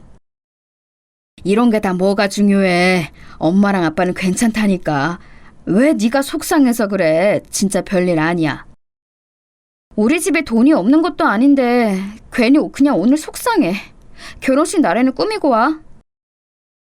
그 당시 저도 참 어렸죠. 진짜 가난하면 어쩔 수 없다고 생각했을 텐데 돈도 많으면서 무시당하는 느낌이 견디기 힘들었던 것 같습니다. 결혼식 당일에는 그래서 부모님이 두 분이 다 한껏 꾸미고 오셨어요. 결국 서울에서 결혼식을 올렸는데 시골에서 오시는 분들이 대부분이셨죠. 나중에 대학 친구가 말해주길 형님들이 그렇게 비웃었다고 하더라고요. 저는 안쪽에 신부 대기실에 있느라 몰랐었지만요. 시골에서 올라오느라 머리부터 발끝까지 꾸몄나 봐. 그러니까 진짜 어떻게 보면 안쓰럽기도 하고. 이런 결혼식장에서 하게 될 줄은 몰랐을 거야. 아, 만약 시골에서 했으면 우리 거기까지 갈 뻔했네. 그러니까 나 지금 상상했다가 소름 돋았어. 이런 대화를 나눴다고 얼마 전에 친구가 말했습니다. 그것도 모르고 저는 대기실 안에서 웃고 있었던 거죠. 상견례부터 결혼식까지 다 서울로 잡는 것을 보고 저는 마음이 좋지 않았어요. 그래도 친정엄마가 계속 이왕이면 좋게 생각하라고 말씀하셔서 최대한 긍정적으로 생각했습니다. 그런데 이 생각도 오래가지 않았어요. 결혼하고 첫 명절 때 무슨 일이 일어났는지 아세요? 남편도 저도 직장인이라 명절 전에 시간을 낸다는 것은 전혀 쉽지 않았습니다. 우리가 일하는 업계가 특히 그랬어요. 저는 회계 담당이라 명절같이 큰 휴일을 앞두고 쉬는 것은 우리에게 있을 수가 없었죠. 그런데 명절 전에 열심히 일하고 있는데 큰형님한테서 전화가 걸려왔어요. 동서, 지금 일해? 아니, 다름이 아니고 우리 이제 곧 추석이잖아. 그래서 미리 음식 준비할 게 많아서 연락했어. 시댁이 큰 집이라 친척들도 많이 오시거든. 나랑 둘째 동서는 미리 며칠 전부터 가서 돕는 편인데 동서는 좀 힘들려나? 아, 형님, 제가 정말 너무 죄송해요. 퇴근하고 가서 도와드리면 안 될까요? 야근은 안 하도록 노력할 수 있는데 아예 일을 빼는 것은 힘들 것 같아요. 아, 그래? 그럼 명절 전날에는 올 수 있지? 내가 그렇게 말해 놓을게. 네, 전날에 제가 가서 도와드릴 테니까 저랑 같이 해요. 그때는 아직 시댁에 잘 보이고 싶은 마음이 큰 상태였어요. 그래서 1초도 쉬지 않고 일해서 겨우 퇴근 전에 다 마무리하고 바로 시댁으로 갔습니다. 그런데 제가 들어갔더니 이미 준비를 다 한 상태더라고요. 제가 도와드릴 것 없나요? 어머님, 뭐 도와드릴까요? 이미 다 끝냈지. 저녁만 먹으러 온다고 그랬다면서? 와서 먹기나 하렴. 네? 아니, 저는 같이 준비하는 줄 알았어요. 저녁 8시가 다 되어서 온 거면 그게 어떻게 도와주는 거니? 됐다. 시어머니는 너무나도 제가 냉랭하게 대하셨죠. 영문을 몰라 큰형님을 쳐다보았더니 저를 모른 척 눈을 피하더라고요. 황당했지만 일단 아무것도 모른다는 표정으로 밥을 먹으려는데 도저히 밥이 넘어가지 않았습니다. 꾸역꾸역 먹어서 집에 가기 전에 소화제를 사 먹을 정도였어요. 괜히 서러워서 남편에게 하소연하기도 했습니다. 일부러 그런 걸까? 내가 분명 같이 가자고 했는데. 너무 신경 쓰지 마. 내일 일찍 가서 도와드리면 오해 풀리실 거야. 이왕이면 다 같이 모이는 명절인데 행복하게 지내자. 그리고 다음날 남편과 저는 새벽 6시에 일어나서 시댁으로 향했습니다. 시댁에는 이미 형님들이 와 계셨어요. 어색하게 형님들을 도와 뭐라도 하려고 했는데 여성분들은 공감하실 거예요. 이미 분위기가 저를 배제한 분위기였어요. 형님, 제가 할게요. 저 주세요. 응? 아니야, 괜찮아. 어머님, 이거 한번 관 봐주세요. 딱 좋다, 딱 좋아. 이대로 하자. 제가 마치 투명 인간인 것처럼 대하니 서러움이 확 밀려왔죠. 그래도 꼭 참고 설거지를 하거나 그릇을 치우고 도왔습니다. 그리고 친척들이 와서 차례를 지내고 이제 슬슬 친정으로 갈 시간이 다가왔어요. 우리 친정은 시골에 있으니 차례를 지내고 바로 출발해도 저녁에 도착했거든요. 그런데 형님들이 움직일 생각을 하지 않더라고요. 생각해봤더니 어차피 형님들이 사는 강남은 차로 20분이면 가는 거리였어요. 제 마음을 아는 건지 모르는 건지 시댁 식구들은 자기들끼리 분위기가 너무 좋았습니다. 남편에게 눈치를 줬더니 남편도 난감해하더라고요. 제가 표정이 안 좋자 남편이 나서서 얘기했어요. 저희는 그럼 이만 처가로 갈게요. 지방이라 지금 빨리 출발해야 할 것 같아서요. 서방님, 근데 지금 가면 너무 막히지 않나? 2시간 거리도 5시간 걸린다던데. 맞아요. 차라리 그냥 이따 저녁 먹고 가거나 내일 아침 가는 건 어때요? 부모님이 저 기다리고 계세요. 자식이라고 저 한 명뿐이라. 알지. 당연히 기다리시지. 그것도 시골인데 얼마나 목 빠지게 기다리시겠어? 내 말은 어차피 지금 출발하나 저녁에 출발하나 같다는 말이야. 그래, 그렇긴 하네. 전화로 말씀드리고 이따 저녁 먹고 편하게 출발해. 그때 가면 막히지도 않을 거야. 저는 그냥 그때 바로 시댁에서 나가고 싶었어요. 그런데 바보 같은 남편이 옆에선 눈치 없이 그럴까 묻더라고요. 결국 분위기가 저녁에 출발하는 분위기로 바뀌게 되었습니다. 시댁 식구들은 그럼 다 같이 윷놀이나 하자며 창고에서 윷을 꺼내기까지 했죠. 속상한 마음에 엄마에게 화장실로 가서 전화를 걸었습니다. 그래? 알겠어. 괜찮아. 서울에서 여기까지 오기 얼마나 힘들어. 너무 힘들면 안 와도 돼. 엄마랑 아빠가 나중에 갈게. 괜찮으니까 아무렇지 않게 행동해. 알겠니? 엄마, 나 괜히 너무 서럽다. 이게 뭐라고? 애는 왜 울고 그래? 차라리 다음부터는 엄마랑 아빠가 올라갈 테니까 울지 마. 그런데 엄마 목소리를 들으니까 저도 모르게 눈물이 계속 나오게 되었어요. 한참을 화장실에서 울고 나왔더니 남편은 눈치 없이 시댁 식구들과 윷놀이를 하고 있더라고요. 결국 저녁까지 다 먹고 출발하는데 차에서 제가 아무 말이 없자 남편은 그제야 제 기분을 살피기 시작했습니다. 형수님들이 워낙 기가 세서 내가 미안해. 앞으로는 당신 속상하게 하지 않을게. 겨우 진정하고 친정에 아주 늦은 시간에 도착하게 되었죠. 친정 부모님은 제 생각처럼 당연히 진수성찬을 하고 기다리고 계셨습니다. 밤에 야식 같은 저녁을 먹고 다음날 일어났는데 매번 이런 식으로 명절을 보내기가 싫더라고요. 저도 우리 부모님을 보고 싶은 마음이 크니까요. 그래서 용기 내어 남편과 대화한 후에 다음 명절엔 우리 집 먼저 가기로 둘이 얘기했습니다. 그리고 그걸 시댁에 가서 말씀드렸어요. 그날은 마침 제 생일이라 시댁에서 같이 저녁을 먹는 날이었습니다.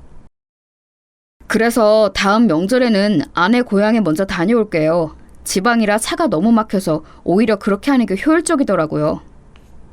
하긴 너무 시골이라 그렇긴 하겠다. 뭐 그럼 그렇게 해라. 요즘은 그렇게 하는 집들이 꽤 있더라. 며느리가 원하면 그렇게 해야지. 뭐든 좋게 좋게 생각하자.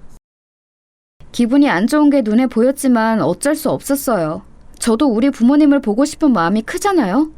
그래서 다음 명절인 설날에는 우리 고향을 먼저 방문했어요. 퇴근하고 친정집으로 가서 부모님 얼굴도 보고 남편과 제가 어린 시절 다녔던 학교도 갔죠. 재밌게 놀면서 행복한 마음으로 지냈습니다. 시댁으로 가는 것을 알고 엄마는 최고급 한우와 신선한 채소도 챙겨주셨어요. 그렇게 남편의 차 트렁크에 가득 싣고 서울로 가서 시댁에 갔더니 형님들이 아직 시댁에 있더라고요. 당연히 친정으로 갔을 거라 생각했는데 조금 당황했습니다. 한우를 시부모님 것만 가지고 왔거든요. 어머님, 아버님, 저희 왔어요. 형님들 아직 계셨네요? 응, 동서. 우린 저녁 먹고 가려고. 우와, 이게 다 뭐야? 시골에서 오느라 고생했을 텐데 뭘 이리 챙겨왔어? 부모님이 한우를 좀 챙겨주셨어요. 시골에서 한우 사서 보내시려면 어머, 신경 되게 많이 쓰셨다. 너무 무리하신 거 아니지? 네? 전혀요. 무리라뇨. 문제될 거 없어요. 형님들은 저녁을 먹고 각자 친정으로 돌아갔습니다. 저는 불편하지만 그래도 시부모님에게 도리는 다하려고 노력했어요.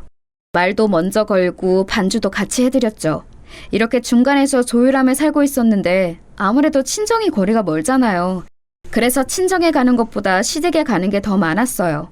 친정에 한 번 갈 때 시댁에는 3번을 가게 되었습니다. 부모님 얼굴을 자주 못 보는 게 좀 슬프더라고요.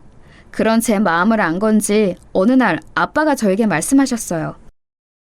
아빠가 네 집 주변에 고물상 하나 열까? 마침 뭐 심심하기도 하고. 그러면 소는 누가 키우고? 됐어. 내가 더 많이 내려가도록 노력할게.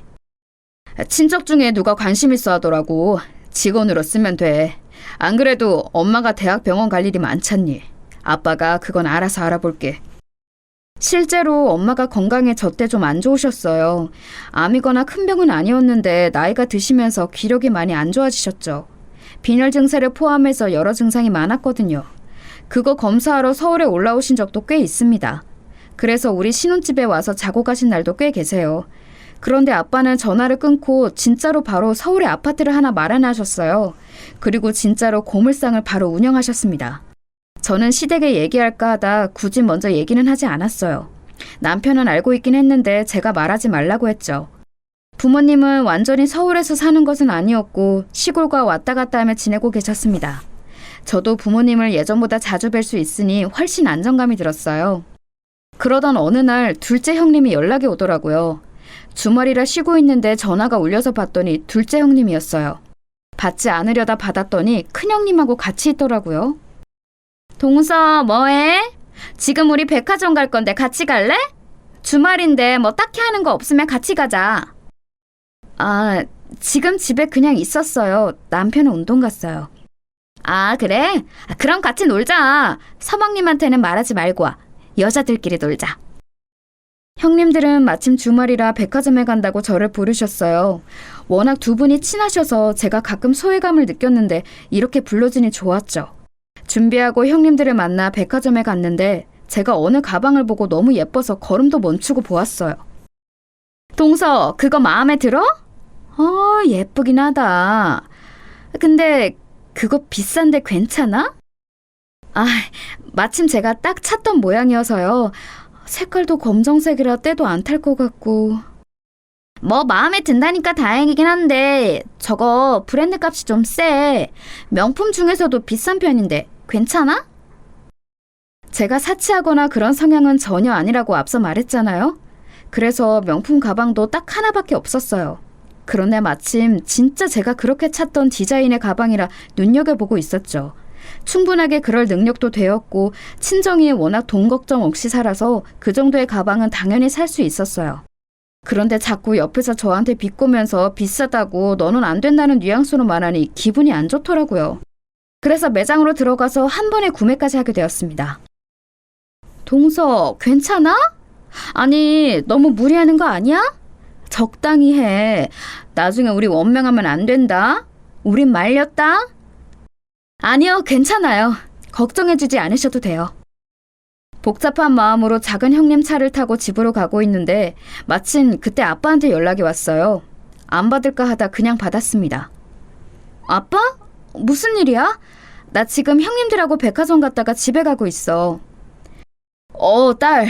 아빠가 급하게 엄마랑 병원에 가느라 리어카를 우리 아파트에 두고 왔거든? 혹시 그것만 고물상에 가져다 놓아줄래? 미안해. 알겠어요. 내가 그건 해줄 수 있어. 병원 잘 다녀와. 왜? 아버지야? 아, 네. 아빠가 고물상을 하시는데 리어카를 옮겨달라 해서요. 남편하고 같이 하려고요. 동서 아버님 시골에 계신 거 아니었어? 엄마 병원 때문에 잠깐 서울로 오셨어요. 아하, 근데 고물상... 오늘 동서 진짜 우리가 괜히 돈 얘기해서 명품백 산 거 아니지? 네? 그런 거 전혀 아니니까 걱정하지 마세요. 괜찮아요. 그렇게 형님들과 웃는 얼굴로 내리고 저는 남편을 만나 리어카를 옮겨놓았어요. 저한테는 되게 일상인 일이었고 이날의 기억이 그렇게 나쁘게 남지 않았거든요. 그런데 형님들은 고물상을 운영하면 가난하다고 생각했나 봐요. 괜히 제가 자존심을 부려 무리하게 명품 가방을 산 사람이 되었던 거죠. 그 뒤로 시아버지 생신이라 다 같이 모였는데 그때도 저한테 이렇게 말했습니다. 동서, 오늘은 왜 그 가방 안 들고 왔어? 그때 완전 마음에 든다고 했잖아. 아, 그거 집에 있어요. 별로 들고 싶지 않아서 그랬어요. 아, 어머님 그거 아세요? 동선의 아버님 서울에 계신데요. 고물상 운영하신다고 하시더라고요. 아, 그래? 그럼 언제 밥 한번 같이 먹자고 전해드려. 서울까지 힘들게 오셨는데 사돈끼리 얼굴은 보는 게 좋지. 고물상 운영하시면 쉬는 날은 없으려나? 아, 제가 한번 말씀드려 볼게요. 괜찮아요. 이런 일이 발생할까봐 일부러 먼저 말하지 않았던 거였죠. 그래도 제가 말하지 않으면 되니까 부모님 얘기가 나올 때마다 말을 돌렸습니다. 제가 괜히 그런 기분이 드는 건지는 모르겠는데 꼭 제 고향과 부모님 얘기가 나오면 시골이라는 단어가 나오더라고요. 듣기 좋은 소리여도 3번 이상 들으면 질리잖아요. 그렇게 시간이 지나고 있었습니다. 결혼하고 남편하고 아기는 바로 가지자고 이미 얘기를 한 상태였어요. 그런데 아무리 노력해도 아이가 찾아오지 않더라고요. 다행히 시어머니가 아이에 대해 눈치를 주는 분은 아니셔서 다행이었죠. 이미 형님들이 딸과 아들을 낳아 손주들이 많아서 저한테는 딱히 기대하지 않으셨어요.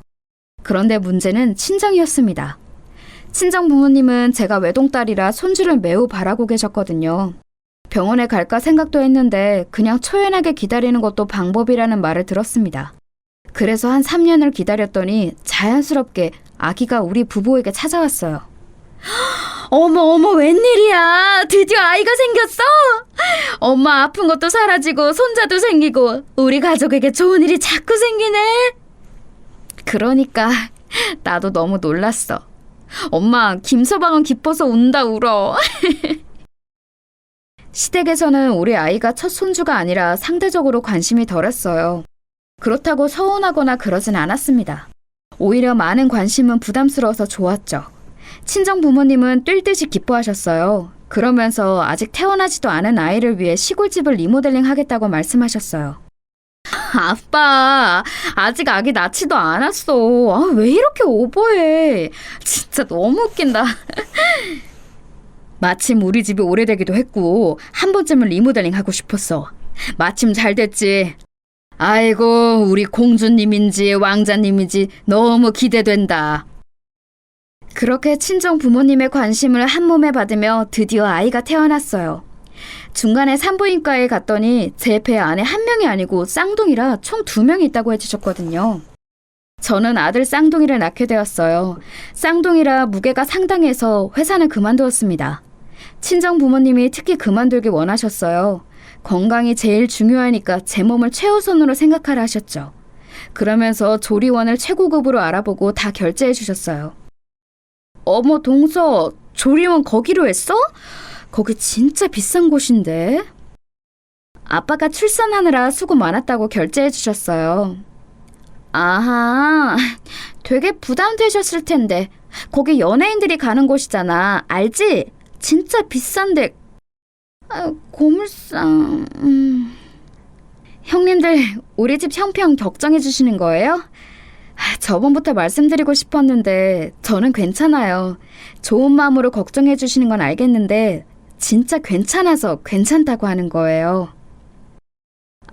뭐 그렇다면 다행이고 우리는 좋은 마음으로 말해준 거야. 알지? 오해는 말하시면 좋겠어. 제가 뭐만 하면 돈 얘기를 꺼내며 걱정을 빙자한 오지랖을 부리는 것에 저는 이미 지쳐 있었어요. 그런데 그게 시작이었습니다.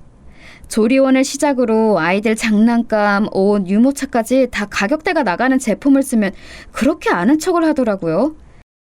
제가 외동딸이라 유일한 손자들인 아들 쌍둥이들이 친정 부모님 눈에는 당연히 예뻐 보이잖아요. 이런 행동들은 아이들이 커가면서 더 심해졌어요. 친정 부모님은 어떻게든 더 해주고 싶어 하셨죠. 저는 아직도 리모델링이 다 됐다고 해서 친정집에 갔을 때를 잊을 수가 없습니다. 영화에서 보던 그런 초호화 저택이 있더라고요. 아주 으리으리하고 화려했습니다. 엄마, 이게 뭐야? 아니, 우리 무슨 드라마 찍어? 세상에. 우리 재호 상호가 아들이잖아. 뛰어놀려면 이 정도는 되어야 외갓집에 자주 오지. 안 그래? 아이고, 우리 강아지들. 실제로 아들들은 외갓집에 가는 것을 아주 좋아했어요. 가면 마당에 부모님이 미니 수영장도 만들어 놓으셨거든요. 강아지도 있고 뛰어놀아도 아무도 뭐라 하지 않았죠. 오히려 겨울에 가면 눈썰매도 태워주고 자기들 세상이었어요. 그러니 아이들이 크면서 더 외가에 자주 가기 시작했어요. 굳이 이런 것을 제가 시댁에서 말할 필요는 없다고 생각해서 말하지 않았죠. 그러다 사건이 하나 터지게 되었어요. 저와 남편은 아이들이 공부만 하는 아이들로 자라는 것은 원하지 않았습니다. 하지만 교육을 어느 정도 받은 것은 원했어요. 본인들이 거부하면 그때는 시킬 생각이 전혀 없었는데 다행히 아들들은 공부에 흥미를 보였습니다. 특히 영어에 많은 관심이 있었어요. 이런 얘기를 친정 부모님께 했더니 국내에서 손꼽히게 비싼 학교에 보내는 것이 어떠냐고 물어보셨습니다. 거기 엄마 근데 학비가 좀 비싸. 우리는 하나도 아니고 둘이니까 조금 고민이 되네. 소 몇 마리 팔지 뭐 학비가 대수니? 우리 강아지들이 공부에 관심이 많다며. 관심 많은 부분을 건드려 주는 것도 부모의 의무다. 그리고 엄마는 진짜로 학비를 다 내라며 통장에 어마어마한 돈을 주셨어요. 들어가면 아이들 수준에 맞게 영재 교육부터 사교육을 시키는 게 워낙 많았거든요. 저와 남편은 고맙게 생각하며 돈을 받았죠. 그러다 명절이라 시댁에서 모이게 되었어요. 동서, 애들 이제 초등학교 들어가지? 집 앞으로 가게 된 거야? 아니요, 우리 애들은 사립초등학교로 보내기로 했어요. 사립? 어디? 설마 가나? 아니요, 달아요. 저랑 남편이 많이 알아봤는데 거기가 제일 교육관이 저희와 맞더라고요. 뭐? 거기 돈 많은 재벌들이 가는 곳 아니야? 동서, 너무 무리하지 마. 나중에 그거 중학교 가서가 더 중요해. 초등학교만 보낸다고 애들 잘 자라는 거 아니야. 무리하는 거 아니에요. 걱정은 감사한데 저도 다 생각이 있어요. 동서, 기분 나쁘게 듣지 마. 다 동서를 위해서 하는 말이야. 저번부터 느낀 건데 조금 사치가 심한 것 같아. 이게 지금은 괜찮아도 나중에 빚이 모이고 모이면 감당하기 힘들다. 맞아. 우리야 강남 출신이고 친정이 워낙 잘 사니까 그래도 괜찮아. 그런데 동서는 시골 출신인데 너무 분수에 맞지 않게 사는 게 보여서 걱정돼. 형님들, 지금 되게 무례하세요. 저도 다 생각이 있다고 했잖아요. 저한테 왜 그러시는지 오히려 제가 궁금해요. 응? 이걸 무례하다고 하면 오히려 민망해? 돈 씀씀이도 교육이거든. 동서, 아이들한테는 그렇게 교육시키지 마. 형님, 그건 제가 알아서 할게요. 지금은 진짜 선 넘으셨어요. 명품백부터 조리원, 유모차까지는 그려려니 했는데 초등학교는 동서가 조금 심했어. 동서 부모님은 자식 교육을 그렇게 시켰어? 아니잖아. 힘들게 고물상에서 버는 돈인데. 저 말까지 들으니 저도 참을 수가 없었어요. 머리부터 발끝까지 피가 쏠리는 느낌이 들었습니다. 실제로 너무 온몸이 떨려 쉽게 진정할 수가 없더라고요. 이 사람들은 도대체 저를 어떻게 생각하고 있길래 이렇게 무례한 말을 쉽게 하는 건지 알 수가 없었어요. 순간 이제는 못 참겠다 싶었죠. 그래서 오히려 이걸 기회로 삼았습니다. 가까스로 진정하려고 애썼어요. 충고 감사해요, 형님들. 그나저나 우리 집 놀러 오신 적 없으시죠? 시부모님 모시고 한번 놀러 오세요. 시골이어도 있을 건 다 있어요. 뭐 그건 우리가 생각해 볼게. 아무튼 오늘 대화 너무 기분 나쁘게 듣지는 마. 남편에게 집에 와서 있었던 일을 다 말했더니 본인이 더 화를 내더라고요. 형수님들, 예전부터 돈에 관한 부심이 매우 심했어. 나도 진절머리 났는데 이번 기회에 당신 친정 잘 사는 거 다 보여줘. 시부모님께 시골에 가서 고기도 구워 먹고 놀자고 말했더니 흔쾌히 그러자고 하더라고요. 반면 형님들은 저한테 전화까지 걸어서 걱정을 했죠. 동서, 화장실 깨끗한 거 맞지? 미안, 내가 서울에서 벗어난 적이 별로 없어. 알잖아. 벌써 스트레스 받고 있어. 아유, 걱정하지 마세요. 화장실 아주 깨끗해요. 하나도 아니고 3개나 있으니 걱정 말고 오세요. 그렇다면 다행이고. 그럼 동서만 믿을게. 작은 형님도 출발하기 전날에 전화를 걸어 걱정하더라고요. 남편이 옆에서 듣더니 실소를 터뜨릴 정도로 형님들은 유난이었어요. 동서, 혹시나 해서 그러는 건데 거기 침대는 있어? 내가 잠자리에 예민해서. 형님, 침대 있고 이불도 좋은 거 있어요. 일단 오세요. 그렇게 당일이 되었어요. 친정 부모님은 우리 시댁 식구들이 단체로 온다니까 음식을 가득 준비하셨어요. 그리고 우리 부부가 먼저 도착해서 시댁 식구들을 기다리고 있었죠. 동서네 친정집 어디야? 와, 근데 동서 뒤에 있는 집 너무 멋있다. 무슨 궁전 같아. 여기에요. 이 집이 우리 집이에요. 주차는 마당 아무 곳에나 하셔도 돼요. 뭐? 동서네 집이 여기라고? 이 집이 동서네 집이야? 어서 오세요. 주차는 편한 곳에다 하시고 들어오시면 됩니다. 반가워요. 네. 안녕하세요. 큰형님이 오고 작은 형님도 도착했어요. 아주버님들도 입이 떡 벌리고 쳐다보더라고요.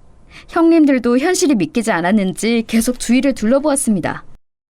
아이고 아가, 내가 시골 출신이라길래 상상한 이미지가 있었는데 완전히 반대구나. 공주님이었네. 우리 딸이 본인 잘 사는 것을 티내는 걸 진짜 싫어해요. 어서 오세요, 사돈.